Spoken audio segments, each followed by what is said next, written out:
celebración, ¿verdad?, entre los líderes de las dos instituciones, y fue como una primera aproximación o como una de las actividades a desarrollar en primera instancia, surgió la celebración de este coloquio. Entonces, esta es la segunda ocasión que se celebra. El acuerdo es que será alternado la sede entre el CIMAC y una de las sedes de la Universidad de Guanajuato. La inauguración se tuvo hace aproximadamente un mes en las instalaciones del CIMAC, y esta es la segunda ocasión que se celebra este coloquio. Yo le agradezco mucho al doctor Renato Iturriaga por aceptar la invitación de parte de su institución y de la Universidad de Guanajuato a participar como ponente en este, que es un coloquio. Se entiende entonces que son charlas especializadas, pero con una mirada muy plural en términos de formaciones, ¿no? Entonces, el doctor Renato Iturriaga estudió la licenciatura en matemáticas entre 1984 y 1988 y la maestría en matemáticas entre el 88 y el 89 en la Facultad de Ciencias de la UNAM. Después obtuvo el doctorado en matemáticas en el Instituto de Matemáticas Puras y Aplicadas en Río de Janeiro en 1993. Y desde 1994 trabaja en el CIMAC, donde es investigador titular C. Él es miembro del Sistema Nacional de Investigadores Nivel 3, miembro de la Academia Mexicana de Ciencias. Su especialidad son los sistemas dinámicos, las ecuaciones diferenciales, parciales y el cálculo de variaciones.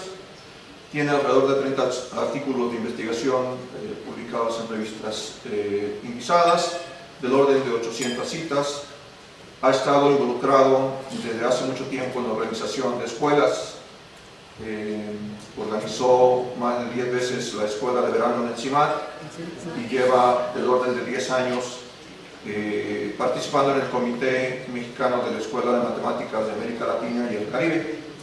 Fue presidente de la Sociedad Matemática Mexicana en el periodo 2020-2022 y en el tema de comunicación de la ciencia tiene más de 20 artículos de divulgación publicados en diferentes periódicos. Los más recientes versaron acerca del tema de la pandemia. Pues muchas gracias, bienvenido a esta su casa, la Universidad de Guanajuato. Y adelante, por favor. Bueno, muchas gracias por esta muy amable introducción. Gracias por la invitación. Como decía, en estos años de la pandemia, sí escribí varios artículos sobre la pandemia, la epidemia, y entonces yo aprendí, ¿no? Entonces ciertamente los modelos epidemiológicos no es mi especialidad, no voy a hablar de modelos muy complicados, y en realidad de alguna manera esta plática es un resumen de lo que yo aprendí durante estos 2 años y de lo que estuve tratando de divulgar y de lo que estuve tratando de ver, y sobre todo al final uno se da cuenta que las matemáticas hasta donde estaban quedan un poquito cortas y hay que interactuar más, y por eso el título provocador de una visita desde la literatura, en el fondo pues quería ver qué decían otras cosas, y me pareció que era algo como muy apropiado cuando uno quiere entablar un diálogo con otros saberes, con otras ciencias. Entonces, de nuevo, muchas gracias por la invitación, muchas gracias por estar aquí. Entonces, Alberto Manguel, en La curiosidad, una historia natural, hay una frase muy simpática que dice: cada biblioteca es una prueba de que la originalidad literaria no existe. Entonces, pues yo voy a repetir, ¿no? Voy a repetir, y lo único que voy a intentar es hacerlo un poco mejor, ¿no? Entonces, ciertamente, si ustedes... eso es lo que voy a hacer, ¿no? Entonces, yo creo que aquí no necesito irme muy despacio, pero es ecuación diferencial más sencilla. ¿Hay alguien que no la haya visto aquí? Yo creo que si estuviera en otro lado a lo mejor sí, pero esto es muy fácil. Incluso en algún momento esto se les explicaba a niños de la secundaria, de la preparatoria, y les decía, bueno, lo que me están diciendo es que la velocidad es proporcional a dónde estás, ¿no? Entonces si estás en cero, no te mueves. Si es positivo, tu velocidad es positiva y te alejas. Y si tu velocidad es negativa, y te alejas, siempre y cuando en lambda sea positivo, ¿no? Entonces, la solución es una exponencial. Entonces, las soluciones se van a infinito. Cuando t tiende a infinito, es expansiva y los errores se hacen cada vez más grandes. Por otro lado, si lambda es negativa, entonces, si es positivo, quiere decir que la velocidad es negativa y viene para acá. Si es negativo, quiere decir que la velocidad es positiva y viene para acá. Entonces, el cero es un atractor. Y entonces las soluciones tienden a cero. Y cualquier error que haya habido antes se hace chiquito. Entonces, básicamente, acomodando estos pedazos es como uno entiende muy cualitativamente el modelo de compartimentos, ¿no? Entonces el modelo de compartimentos tiene como 100 años y lo que dice es, bueno, hay tres tipos de personas: las enfermas, las sanas, que son susceptibles, y los recuperados, ¿no? Entonces los enfermos hacen dos cosas: contagian a los sanos y se recuperan. Y entonces, ¿no? De los sanos pasamos a los infectados, y de los infectados a los recuperados, y hay una cierta tasa, ¿no? de cómo cambia esto, pues es proporcional a cuántos enfermos hay. Cómo cambia lo otro, cómo se están enfermando, pues es proporcional a cuántos susceptibles hay, una tasa ahí, y aquí hay un signo menos, ¿no? Entonces esto va decreciendo, y si hay más infectados, pues hay más contagios y demás. Y entonces esa es negativa, entonces los susceptibles van decreciendo y estos van creciendo. Y los del medio, pues los del medio es, si no nacen y no cambian, pues lo que había aquí tiene que estar acá con signo menos, y lo que había acá tiene que estar allá y allá, ¿no? O sea, entonces es el modelo más sencillo epidemiológico, y todos los otros modelos es la misma gata con poquitos más ecuaciones, pero conceptualmente no es muy diferente. ¿Sí? ¿Puedo hacer una pregunta? Sí, claro. ¿Nadie se muere? Sí, se van a morir. Pero aquí estamos optimistas. Esto es el plano más optimista. Entonces, aquí pueden ser que se mueren, o lo que aprendimos después de 2 años es que hay una flecha de aquí para acá, ¿no? Después de 2 años aprendimos que el bicho cambia, nuestras defensas funcionan un rato, y hay varias personas que se han enfermado varias veces, ¿no?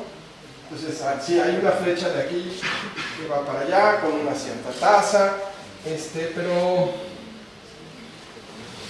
Y luego vamos a discutir un poco la muerte.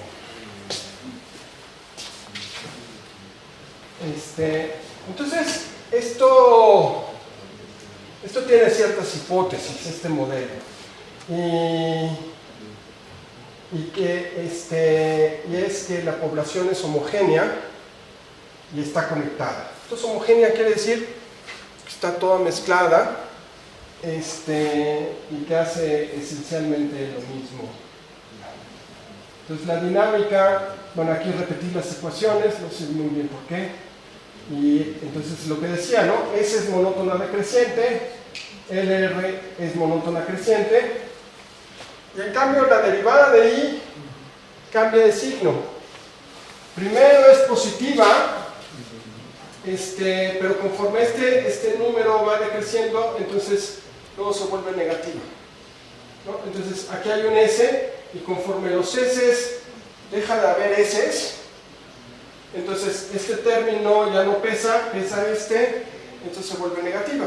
Deja de haber S, quiere decir que ya no hay a quien contagiar, ¿no? Entonces ya nada más se están recuperando. Entonces así está la figurita. Aquí hacemos la gráfica nada más de los infectados, de los enfermos. En esta parte la derivada es positiva, en esta parte la derivada es negativa. Qué pena el portagises, pero no puedo hacer nada. Si le muevo aquí no pasa nada. Entonces va subiendo y bajando, ¿no? Y en medio es justamente cuando la derivada es cero, que es lo que llaman la inmunidad de rebaño, cuando las epidemias ya no explotan, ¿no? Entonces así se ven más o menos las gráficas, y eso depende pues, de un R0 con un cierto valor original, como las cosas explotan muy rápido y caen. Ese amarillito es una intervención moderada, no sé, creo que me salieron mal los colores. Sí, este debería ser el cafecito, ¿no? Una intervención moderada, y R0 es una intervención más estricta, y la más estricta de todos es la verde, ¿no? Que de plano consiguen que el R0 sea menor que 1 y rápidamente llevarlo a la parte contractiva decreciente. Y entonces así se ve. Y uno diría, así nunca vimos una curva, ¿no? Nunca vimos una curva así. Y lo que pasa es que la realidad es mucho más complicada, y la dinámica pues depende del comportamiento de las personas, ¿no? Y entonces las personas nos damos cuenta de cosas y en fin, depende del comportamiento. O sea, las curvas son distintas o fueron distintas en México, en China, en Inglaterra y en España, porque la gente se comportó de manera diferente en China, en Inglaterra, en México o en España. Y más aún, depende del comportamiento de las personas, y el comportamiento de las personas cambia, ¿no? O sea, en México no nos comportamos igual en marzo del 2020, en octubre del 2020, que en mayo del 2021. O sea, nuestro comportamiento fue distinto. Entonces, aquí viene ahora un poco, cuando yo estaba viendo esto y demás, me acordé de este libro de Todorov, es La Conquista de América. Esto es simplemente para ilustrar cómo la epidemia y sus consecuencias dependen del comportamiento. Entonces, los españoles no es que vinieran pensando traer un arma biológica, pero rápidamente se dieron cuenta que tenían una arma biológica que les cayó así del cielo, ¿no? Y esa arma biológica de los virus, muy en particular la viruela y el sarampión, ellos lo podían usar dependiendo de qué es lo que querían hacer. Si querían deshacerse de la población indígena, o si los querían conservar como esclavos y trabajadores y no sé qué, podían hacer las dos cosas. Y entonces, ¿no? Entonces una estrategia es, yo no quiero que se me mueran, los necesito aquí en mi hacienda, que me corten, que me cultiven, no sé qué. Entonces, pues, ¿qué hacían? Si había un brote de epidemia, los separaban, lo aislaban, ponían sana distancia, los bañaban, tenían medidas higiénicas, los alimentaban bien, ¿no? Y eso producía un output. Si querían hacer lo contrario, si querían exterminarlos, pues hacían lo contrario, los apiñaban, los hacinaban, pues no había ninguna higiene y para colmo pues les daban cualquier cosa de comer, ¿no? Entonces, justamente, y el desarrollo de las epidemias pues claramente depende del comportamiento en que los pones. Como dato histórico, tanto en Todorov como Jared Diamond, en este libro de Guns, Germs and Steel, tienen más o menos las mismas figuras. Genocidio del 95%, aproximadamente 20 millones de población indígena, sobrevive 1 millón. ¿No? Entonces, súper efectiva su estrategia de exterminio, de hacinarlos. Bueno, entonces, otro libro muy bonito, acaba de salir, de Pamuk. Cuenta la historia, es de nuevo sobre el comportamiento, ¿no? Entonces, es la historia de la peste en Minguer.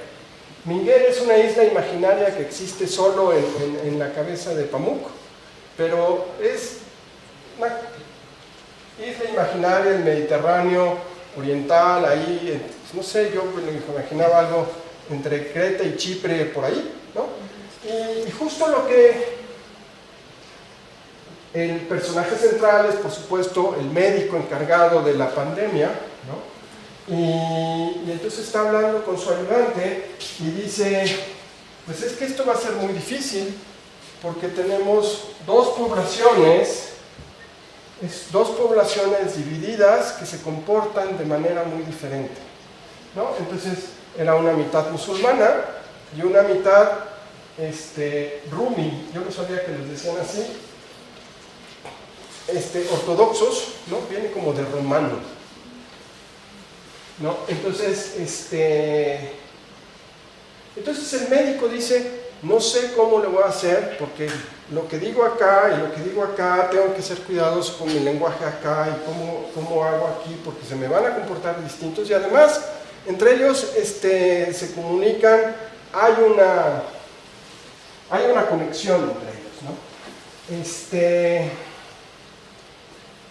Entonces, sus comportamientos son distintos. Entonces, la pregunta obvia es, bueno, ¿y de qué depende el comportamiento? ¿No? Entonces, digo, estas son preguntas, no son, nunca voy a tener una respuesta, pero hay como de varias cosas. Entonces, en primer lugar, como del conocimiento que uno tiene. O, ¿no? Nosotros como seres racionales y demás, entendemos lo que está pasando y tenemos ciertos conocimientos, pero la verdad es que racionales, sí, pero manontropo, ¿no? O sea, muchas veces son más bien como las creencias, qué es lo que crees y qué es lo que estás,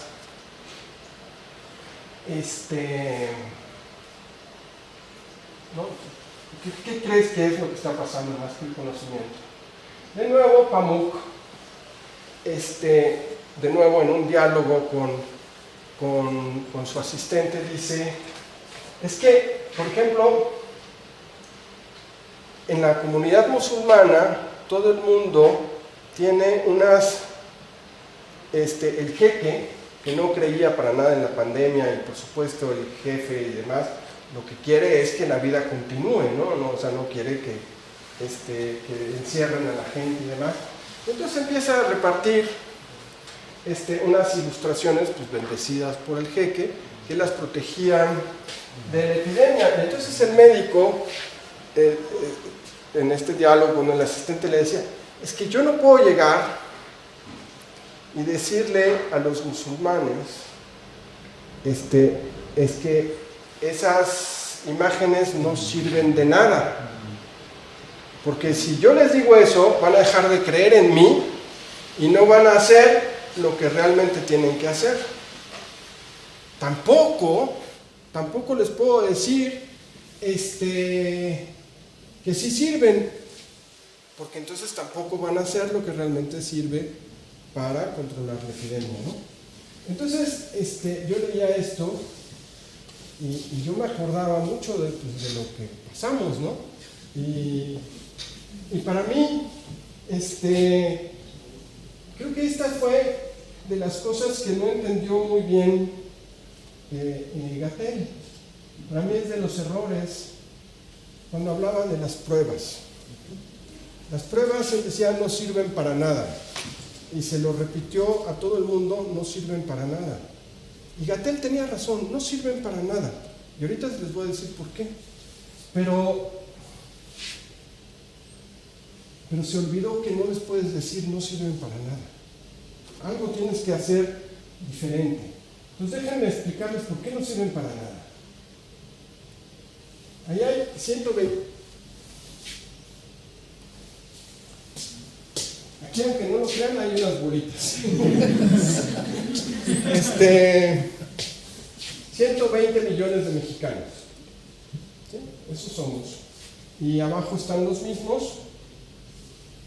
Y digamos un caso típico ahí cuando la pandemia estaba en el peor momento, por ahí de enero del 2021, siempre nos decían los casos activos, ¿no?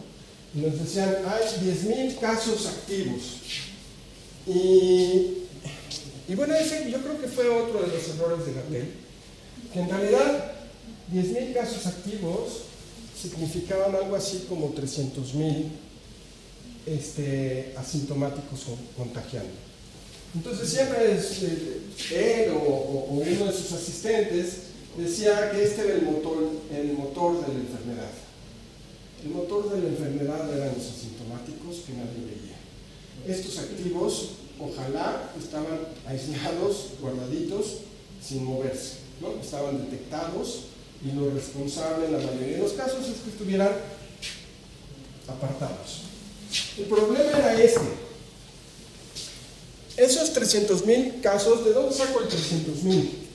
Pues en las mismas conferencias que él decía, chequen la del 15 de diciembre del 2020, sale un estudio dando estas proporciones, en donde dice, para esas fechas había como 1 millón de casos, y estudios de estadísticos de cuánta gente tenía, ¿cómo se llama?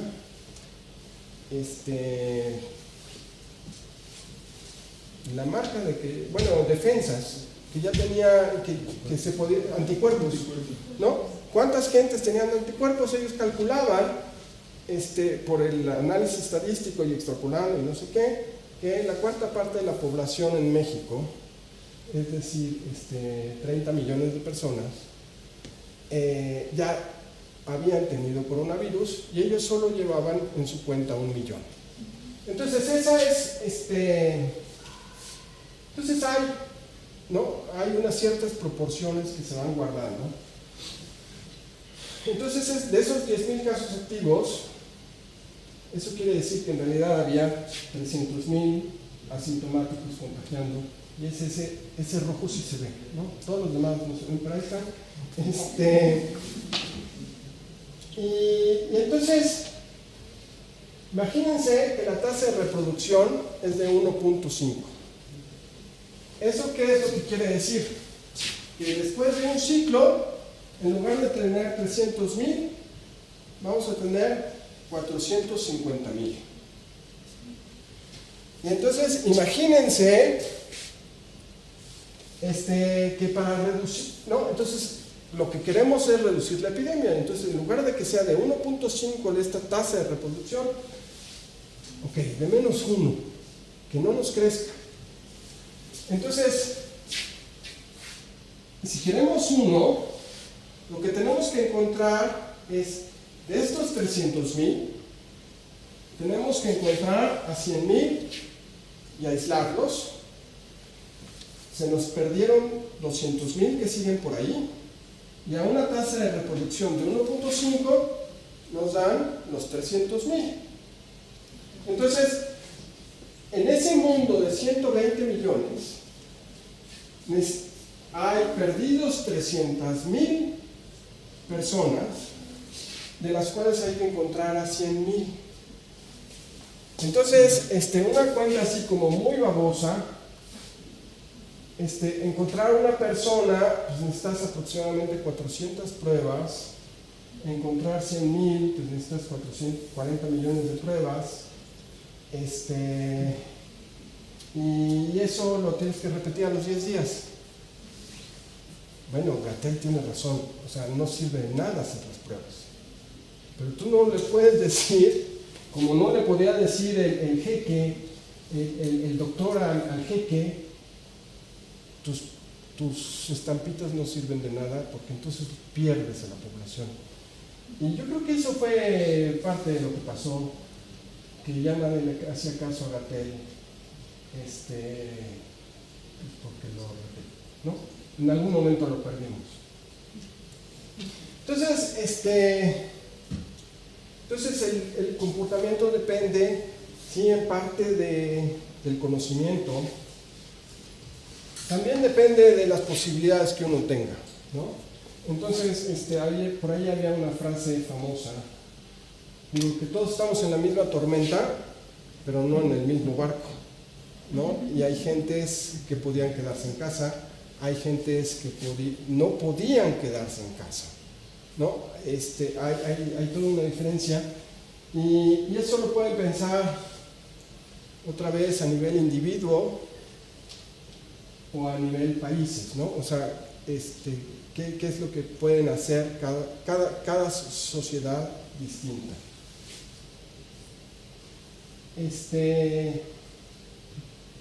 Otra manera de verlo es como en lugar de qué es lo que puede, qué es lo que necesita hacer, ¿no?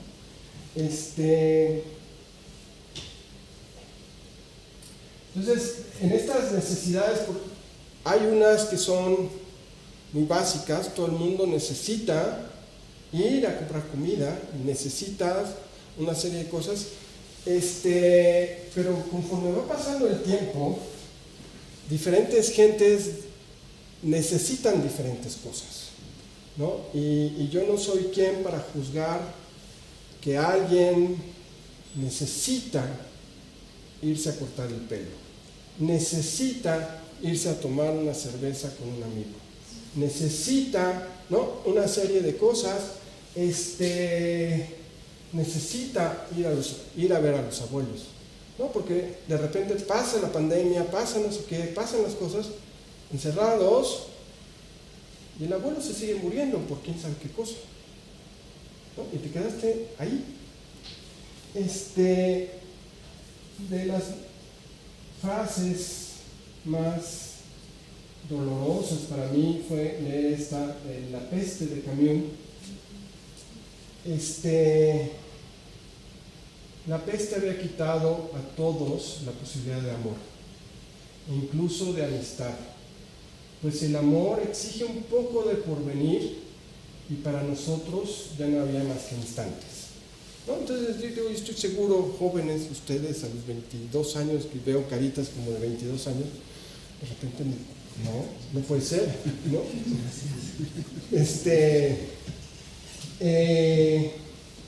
No, necesitan salir, no todo el mundo es Ana Frank, ¿no? O sea, hay que salir.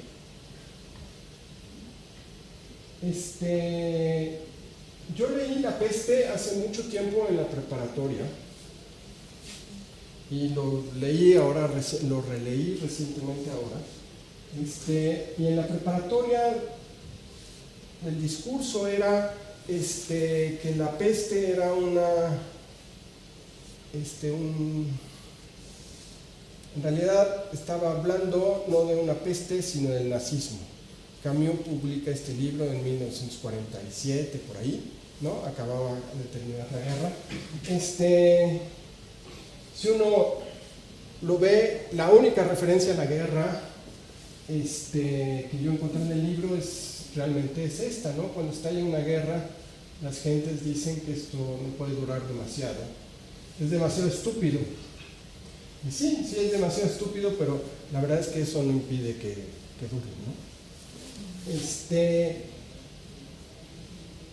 Artaud, en el Teatro y su doble, En realidad dice, la peste es un desastre social generalizado. Y lo que está diciendo, y en realidad el libro de Camus es eso, ¿no? Es la descripción de un desastre social. Podía ser causado por el nazismo, o podía ser causado literalmente por una peste, por una pandemia, por el coronavirus,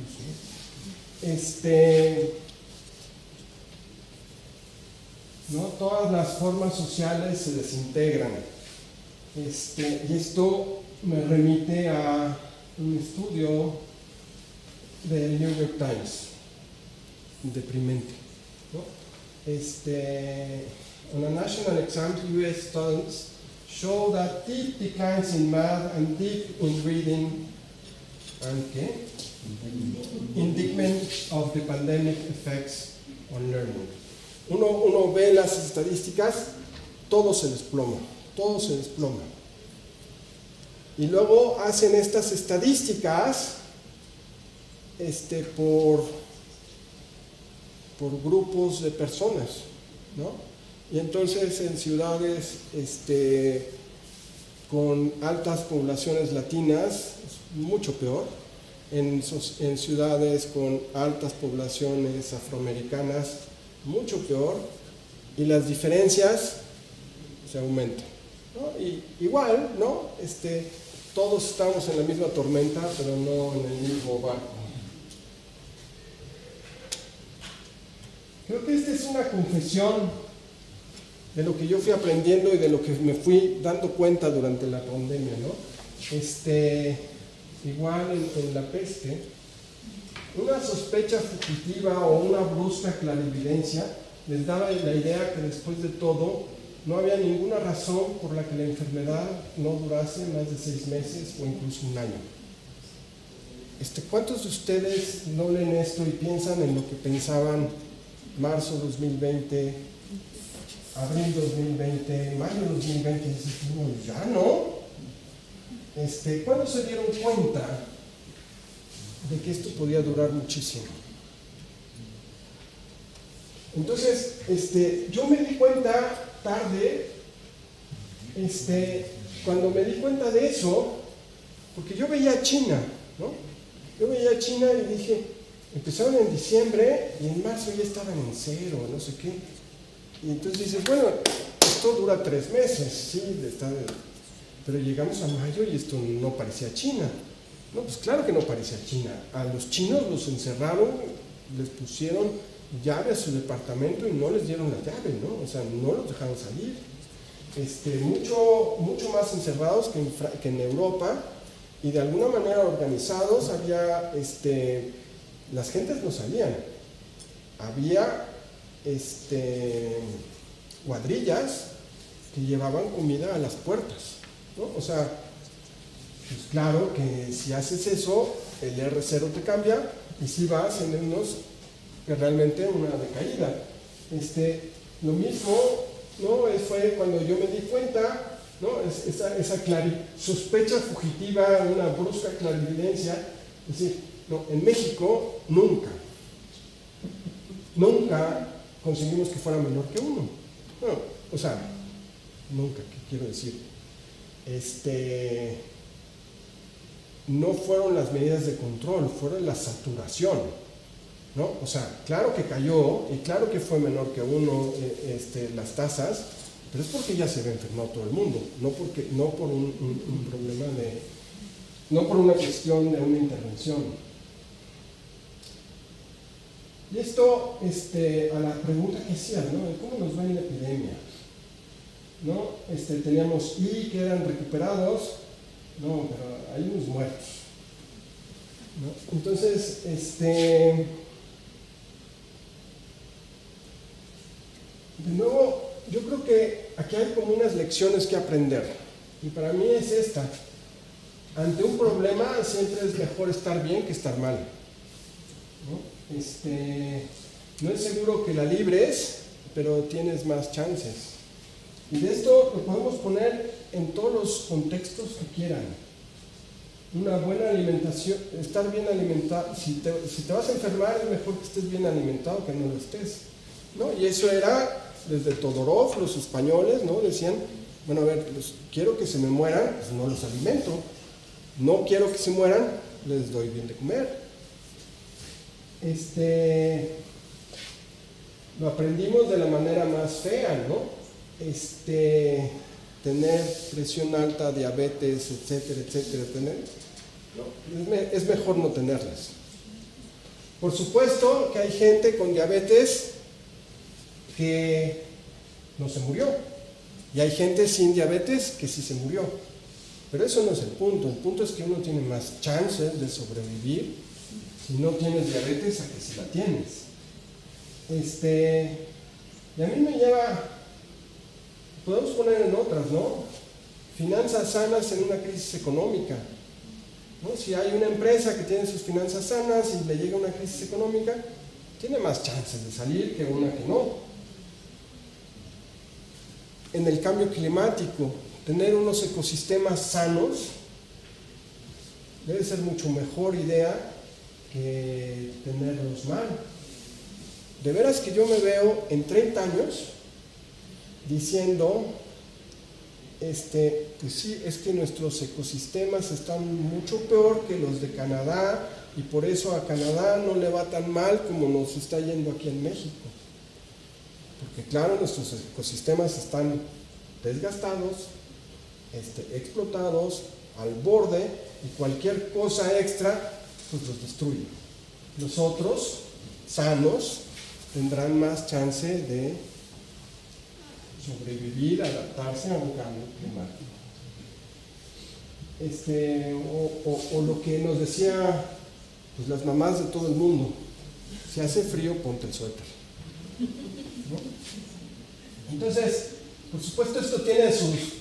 Mi hijo era un rebelde que no usaba suéter, ¿no? Y me decía, no hace tanto frío, ¿no? Y tiene razón, ¿no? Nietzsche escribía, lo que no me mata me fortalece. Y al final es como las vacunas, ¿no? Es un pequeño frito, si no te enfermas está bien. Estos pequeños problemas crean resiliencia.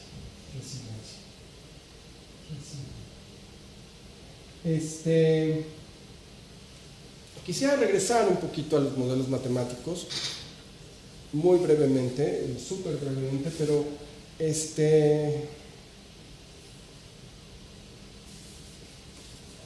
o sea, como que esto es súper abstracto y hay muchísimas cosas que uno no entiende. Y en estos modelos matemáticos es un poco como los ecologistas, uno lo debe centrar en un problema. O sea, lo podemos pensar globalmente, pero al final hay que actuar localmente, al final hay que pensar en un problema, delimitar un problema, ver de qué se trata, cómo entendemos el comportamiento en ese pequeño problema, en ese pequeño lugar, con estadística, con médicos, qué quiere decir un contacto, cuántos contactos hay, cómo se comporta, ¿no?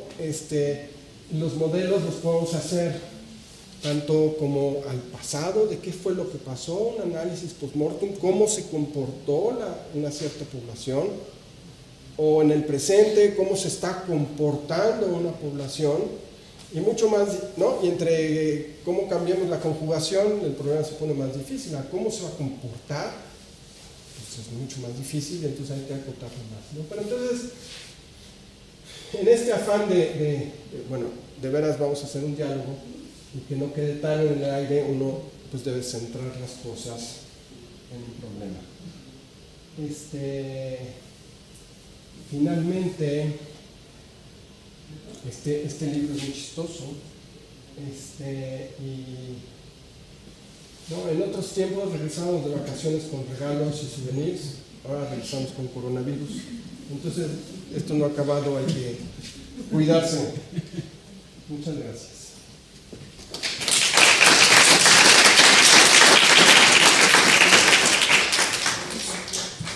Muchas gracias. ¿Preguntas para Renato?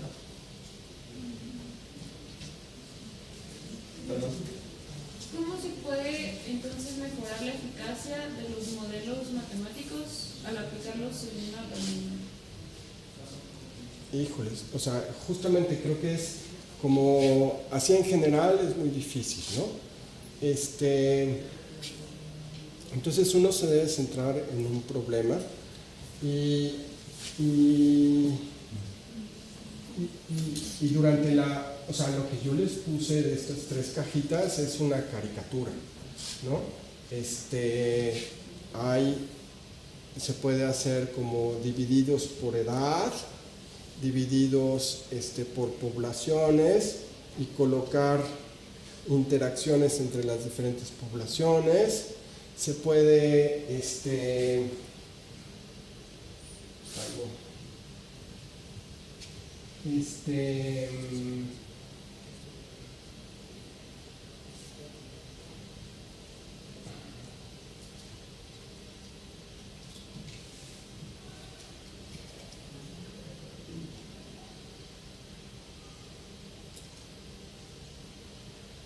o sea, tu pregunta la puedo entender en lo que se hizo o lo que se puede hacer.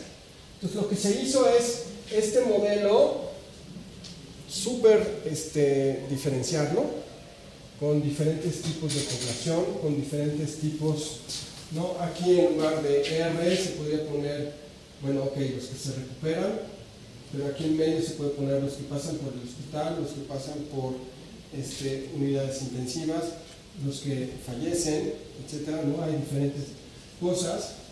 Entonces, un problema que se hizo en México, mis colegas del CIMAT, ¿no? Del cual estoy muy orgulloso, es centrarlo en un problema de decir, bueno, ¿cuántas camas de hospital vamos a necesitar? No me importa cuántos hay, yo quiero saber cuántas camas se pueden necesitar. Y entonces, yo creo que esa fue otra de las cosas que nunca se explicó bien y que decías, pero es que si no hacen pruebas, ¿cómo saben cuántos hay? Y si no saben cuántos hay, ¿cómo saben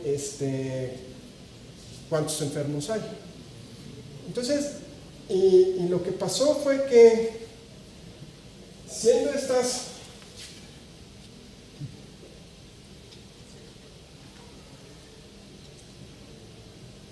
hay una observación muy obvia. Entre más gentes hay, entre más enfermos hay, más hay graves y más muertes hay y más de unidad intensiva, ¿no? Digamos esos 3, ¿no? Más necesitan hospitalización. Si este número aumenta, las 3 cosas aumentan. Si el número total disminuye, todo disminuye. Entonces, es como una sombra a escala del mismo fenómeno que sube y baja. Y entonces, lo que dicen ellos es, bueno, lo que sí sé es cuántas personas al hospital están entrando, y eso me dice los datos que yo necesito saber para la población de un hospital, ¿no? Entonces eso fue lo que se hizo y por eso les funcionó, ¿no? Porque por esta escala. Hay otras cosas que yo hice con un estudiante de poner diferentes poblaciones conectadas como con una línea, ¿no? Y entonces parecía como trenecito, ¿no?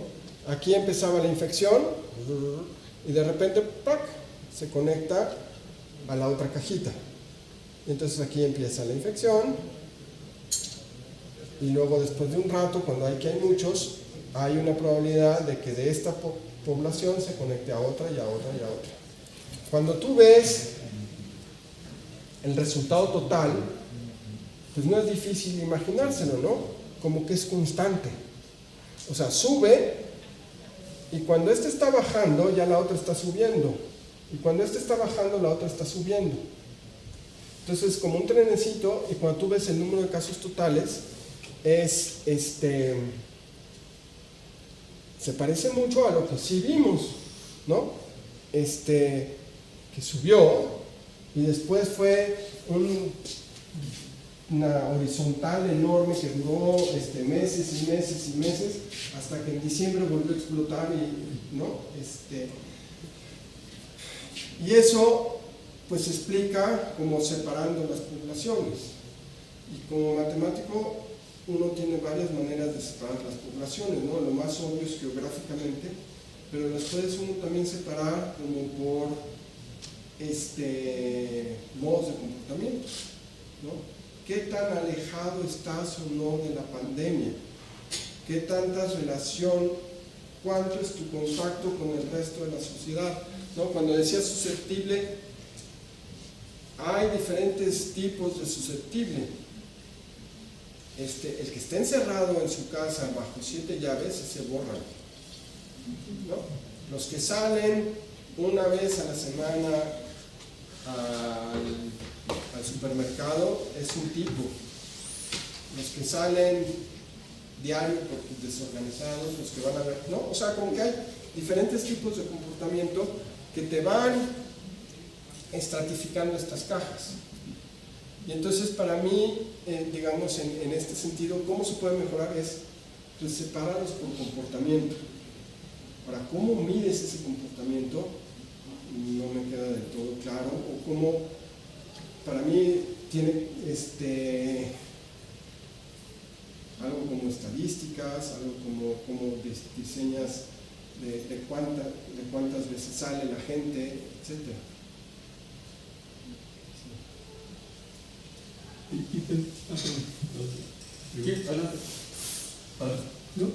Y pensando un poco en este aspecto preventivo y sobre todo a través de entender estos mapas de comportamientos y desde el punto de vista preventivo, obviamente, ¿no? ¿Cómo le dices a la sociedad de una manera más como sosegada, más acertada, ¿verdad?, lo que viene? Sobre todo considerando todos los errores que se hicieron, ¿no? No sé, o sea, yo creo que, o sea, parte de lo que yo quería transmitir es que el discurso tiene que ser muy fino, muy cuidado y le caiga a unas personas, ¿no? O sea, como que súper cuidado, ¿no? O sea, acuérdate cómo le dices, ¿no? Que decía el doctor a esta población musulmana de su ilustración bendecida. Si le dices, no nos sirve de nada, no puedes, porque la pierdes, ¿no? O sea, sí es como, o sea, sería padrísimo que de veras fuéramos gentes racionales 100% y les pudieras explicar 100%, pero no somos 100% racionales, entran muchas cosas que no es claro cómo les dices. O sea, la pregunta va encaminada un poquito, ¿no? La pregunta va encaminada a que evidentemente no hemos aprendido mucho de los otros ejercicios que hemos tenido en las pandemias, ¿no? Y no sé si pueda ser un buen ejercicio otra vez para aprender como desde el punto de vista, un entendimiento social. Necesitamos más comunicación, hay que filtrar la comunicación, permearla de forma diferente a diferentes entornos, a diferentes tiempos, hacerla más fina, no sé, ciertos sectores. Por ejemplo, de la pandemia de hace 10 años o 12 años, si aprendimos el estornudo, ¿cómo le dicen? El actitud estornudo en el brazo, o sea, un estornudo más saludable. Eso ya lo teníamos y yo creo que eso nos ayudó, ¿no? O sea, eso ayudó obviamente. ¿Qué no teníamos? El uso de las mascarillas. Yo creo que eso pues, sí nos va a servir, ¿no? Y lo vamos a poder aprovechar en otras epidemias respiratorias y demás. Muchas sociedades asiáticas, Japón, Corea, Taiwán, sí tenían el uso de las mascarillas incorporadas desde hace mucho, justo por la gripe aviar. O sea, sí hay cosas que uno va aprendiendo y preparándose ligeramente mejor. Bueno, yo venía, perdón, Sí. Bueno, muchas gracias por tu charla, hizo muy interesante. Y regresando un poco a la pregunta que hacían por ahí, la primera, de que como que en la sociedad, y esto es un poco un comentario y una pregunta, tenemos esta impresión, en mi perspectiva un poco neoliberal y capitalista, de preguntar siempre, oye, ¿y el modelo ese es el modelo, ¿no? Pues como para describir, que va a ayudar a solucionar y a describir todo el fenómeno, ¿no? Y creo que a veces uno también que hace modelación lo ve cuando trabaja con biólogos o con gente experimental, ¿no? Y dicen, pero si me estás diciendo que tu modelo solo observa estos parámetros, eso no va a servir. Y no sé, en tu opinión, creo que hace falta también decirle a la gente eso, ¿no? Que hay modelos que usamos para encontrar justamente los parámetros, los cuales son más, ¿cómo decirlo? Importantes, ¿no? Los que dirigen la dinámica del sistema, ¿no? Y que no es que estemos buscando un modelo óptimo, ¿no? Sino hay modelos que sirven para según qué casos o según qué problema quieres atacar, ¿no? Sí, o sea, al final, ¿no? Todos los modelos, por definición, tienen limitaciones. Entonces, justamente hay que entender cuáles son las limitaciones del modelo y cuáles, y una vez que entiendes esas limitaciones, decir, bueno, y si quiero incorporar tal o cual otra cosa, ¿qué es lo que necesito hacer? ¿No? Entonces, estos modelos y todos los modelos que se usaron tienen esta ventana, digamos, corta de pensar en un comportamiento fijo X, el que sea, cuando lo ven, no sé, hacen, pero si ese comportamiento cambia, pues el modelo ya da de sí. Y fue un poco lo que les pasó a mis colegas, que nunca se entendió muy bien. Ellos lo que predecían es cuál era el pico, y eso hacía mucho sentido para saber cuál es el número máximo de camas que necesitas. Tuvieron la desgracia de que salió en televisión nacional no solo el pico, sino todo esto. Y entonces alguien dijo, y entonces ellos por supuesto acertaron, o sea, esto estaba razonablemente bien, esto estaba de la patada, ¿no? ¿Y por qué estaba de la patada? Fíjense que esta parte, uno esperaría que es la parte más fácil, porque es la parte contractiva del modelo, es donde los errores se hacen chiquitos. Y entonces uno diría, no, pues aquí está, esto debe ser mucho más fácil de modelar. No, porque lo que pasa es que aquí ya la gente hizo ahora sí que lo peor ya pasó, ¿no? Y ya, ¿no? Entonces, aquí la gente dice lo peor ya pasó y hace que esto continúe. ¿No? Gracias por tu charla. Oye, yo tengo dos preguntas. Ya casi han pasado 2 años desde que nos enteramos de que inició la pandemia, ¿verdad? Y se han recolectado muchísimos datos. Y ahora que está de moda el aprendizaje máquina, ¿podemos asistir estos modelos con el aprendizaje máquina, con machine learning, por ejemplo? ¿Les podemos dar? O sea, estaría padrísimo que, supongo que sí, pero yo no sé, ¿no? Como hacer un análisis, claro, de post-mortem, qué fue lo que pasó, sí, ¿no? O sea, intentar establecer correlaciones entre cosas que pasaban y que marcaban el comportamiento. Yo creo que esa es de las cosas más interesantes que se deberían de hacer seriamente, ¿no? O sea, yo he leído, sí, o sea, por ejemplo,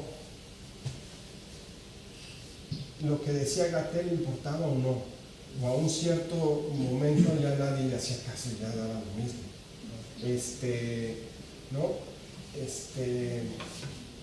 o qué cosas van marcando el comportamiento diferente de la gente. Personalmente yo creo que lo que va marcando sobre todo es un desgaste en que si lo peor ya pasó, pues ya pasó y uno empieza a hacer lentamente su vida, ¿no? Lentamente a recuperarse hasta que llega otro susto, ¿no? Oye, y en ese sentido, esos modelos te dicen distribuciones que son muy uniformes, ¿no?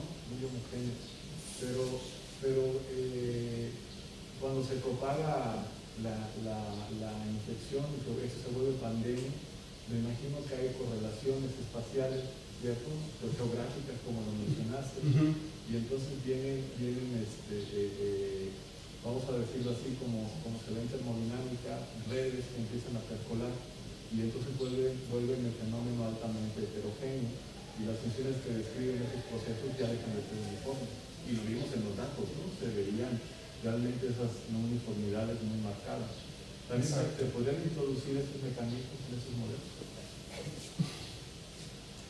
Yo creo que sí, y el punto es identificar las cajitas, ¿no? O sea, esto es un modelo de identificar esas poblaciones diferentes y demás, y cómo son esas conexiones en las redes de las cuales estás hablando,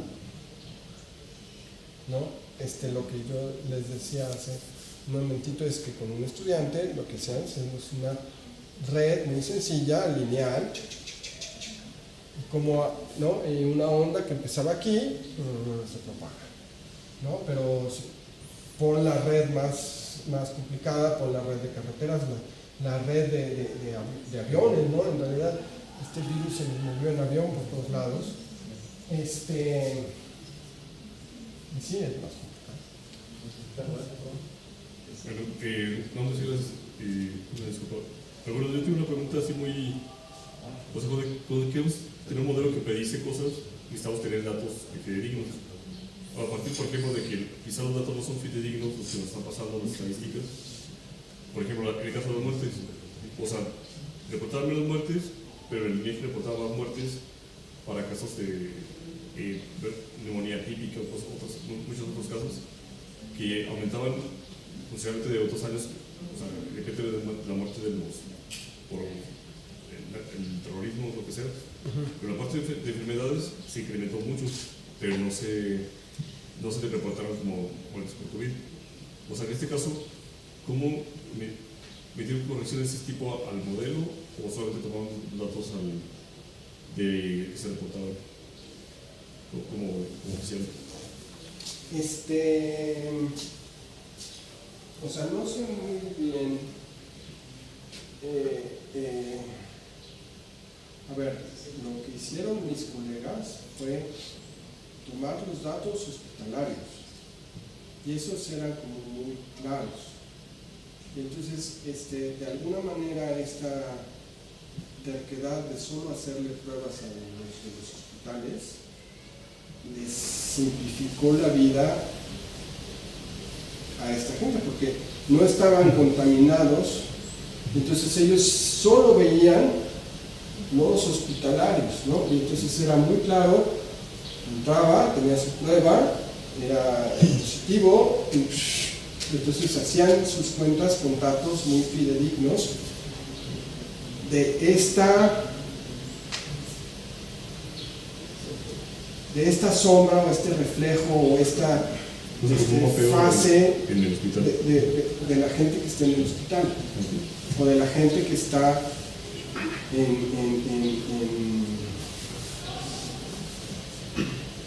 en terapia intensiva, ¿no? Esos eran datos fidedignos. Absolutamente no fidedignos eran el número de casos totales, ¿no? Porque esos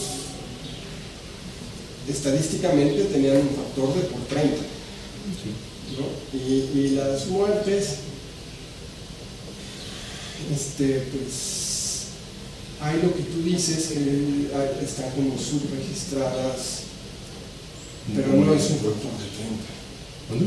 Pero no es un factor de 30. No, pero hay un mal etiquetamiento de eso. Sí.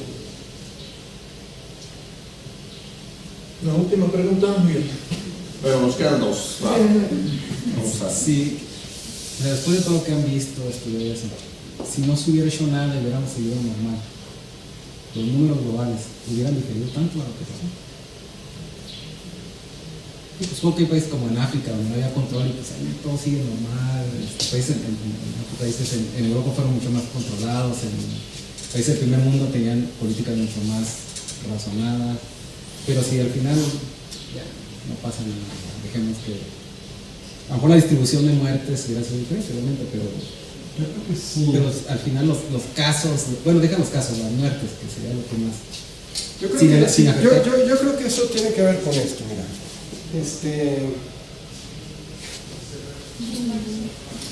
El número de casos aquí, aquí y aquí son muy parecidos. Pero eso hay que integrarlo, ¿no? Por eso. Esta es una integral, o sea, justamente lo que estoy diciendo es la integral del rosa, esto es mucho más alto, pero es más chiquito. La integral de esta de acá es más chaparra, pero es más larga. La integral de la amarilla es más chaparrita, pero es más larga. Entonces la integral te da más o menos lo mismo. Entonces tú dices el número de casos es más o menos el mismo. Pero ahora imagínate que estamos hablando de enfermos. Y que es tu número de camas de hospital. Estas les das atención a las personas. Esta no le das atención a las personas y todo lo que está aquí, la integral de aquí para acá, se te muere en la calle. Estamos hablando de un factor de 2, ¿no? 2, 3. No, estamos hablando de un factor inventado, de una gráfica inventada, estamos hablando cualitativamente. No, pero por ejemplo esos puntos que más o menos, digo al inicio, ¿no? Que medio estaban pegando, que es el O sea, si tú me dices, ¿cuántos más muertes si quieres que yo te diga? No, tengo ni idea, mucho más no sé. cualitativa. Sí. Cualitativamente es esto. Aquí no das atención en los hospitales, aquí das atención a eso. Si fueras un economista dirías, déjamelo aquí, no. De hecho, hacia ahí va la... Total es igual, pero aquí se me acaba antes. Y si fueras un economista de Trump, dirías, aquí. Está grabando.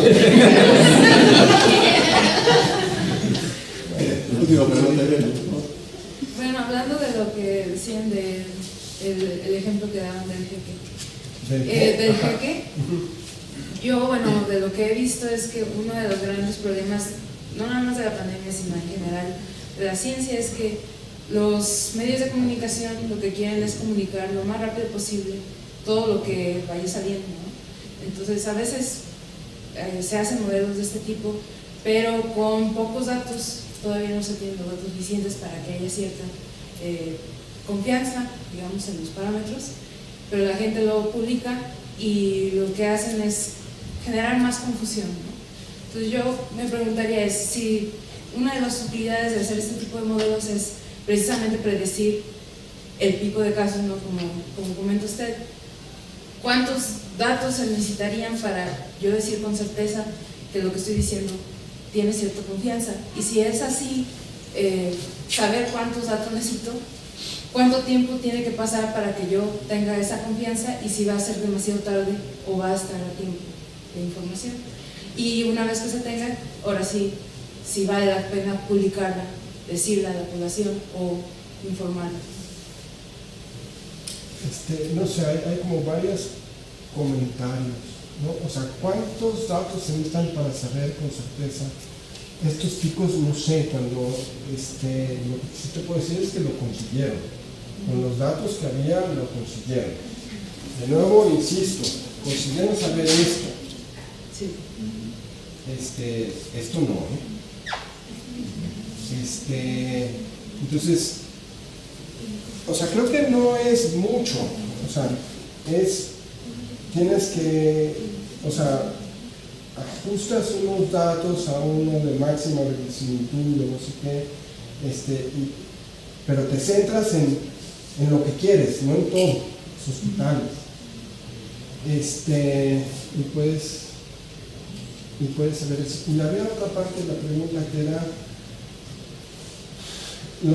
¿cómo comunicas las cosas? Yo creo que pues es bien difícil, porque las conjugaciones de los verbos son sutiles y cambiantes en el tiempo, y la información que tienes va cambiando mucho, sobre todo en los primeros meses, ¿no? Entonces en las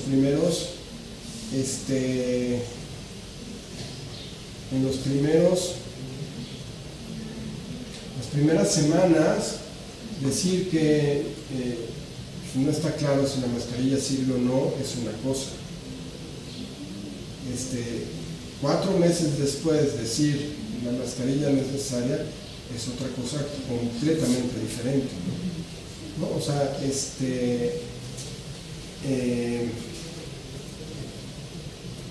decir, o sea, como los modelos, lo que uno espera siempre es a ver qué es lo que va a pasar, y uno le tiene que decir, ¿cómo quieres que sepa lo que va a pasar? O sea, no tengo bolita mágica. Dime cómo te vas a portar, dime cómo se va a portar todo el mundo, y poder empezar ¿no? Empezar por ahí, ¿no? Entonces, yo creo que es sí, muy difícil cómo transmitir un poquito de ciencia sutil a los periodistas.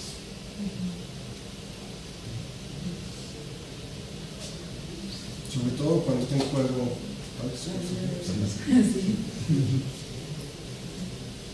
Muy bien, pues agradecemos al doctor Renato. Gracias por estar con nosotros en este coloquio, y pues en representación del rector general voy a permitir otorgarle este reconocimiento que dice UG Ciencias en Diálogo. Se otorga la presente constancia al doctor Renato Iturriaga por su participación en el coloquio interinstitucional UG Ciencias en Diálogo, con la plática La pandemia, una visita desde la literatura y las matemáticas. Muchas gracias, doctor. Muchas gracias.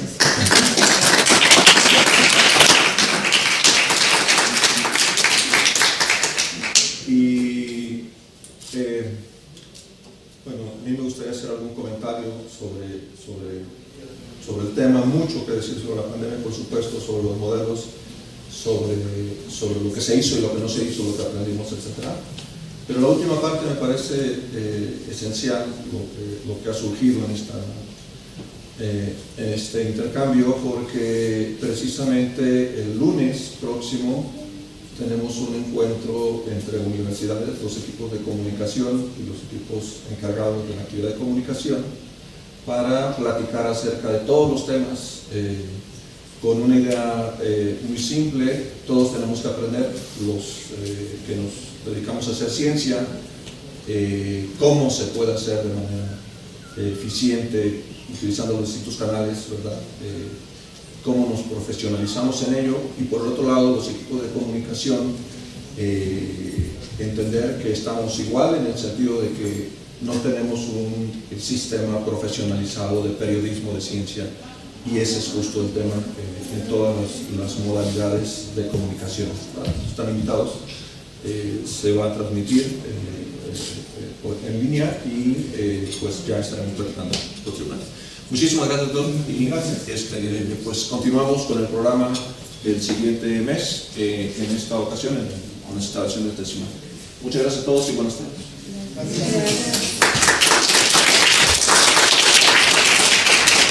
Y bueno, por favor, ya fuera de cámara, pues tenemos un brindis acá afuera para que nos acompañen.